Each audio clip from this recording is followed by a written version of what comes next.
Hello guys, samahan niyo ako magpa-ceramic ng motor sa QC. Balita ko kasi quality yung mga gawa nila. Dito nga pala yon sa RS54 Car Spa sa Ermin Garcia Avenue, Quezon City.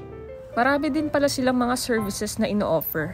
Lumalala na kasi yung mga tama dito sa fascio ko guys.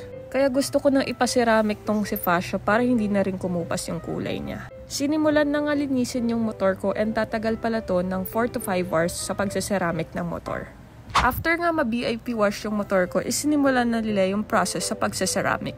Malaking tulong din ng ceramic sa motor natin. And nagbibigay doon ng paint protection na kaya mag-last up to 3 to 5 years with proper maintenance. Naka 3 layers of graphene na din pala to, kaya lalabas talaga yung kintab ng motor mo dito. Sakto nga habang iniintay ko matapos yung pinapagawa ko, meron silang Isla Cafe dito na nagsaserve ng sobrang sulit na meals. Hindi lang motor ang kaya nilang i-ceramic, pati na rin yung mga kotse kayang-kaya ng RS54. Naka-promo nga pala sila para sa mga bikes na below 300cc na dating 4,500 is ngayon 2,500 na lang. Para naman sa mga bikes na above 300cc is 4,500 lang.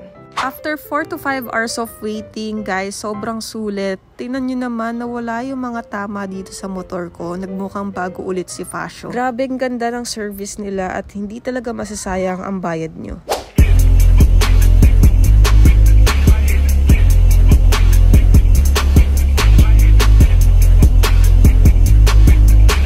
Pulling back the curtain by myself, take a look, ayy.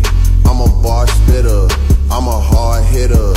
Yeah, I'm light-skinned, but I'm still a dog. Thank you so much RS54 Car Spa sa napaka-solid na ceramic coating sa aking motor. Super recommended, kaya punta na rin kayo dito.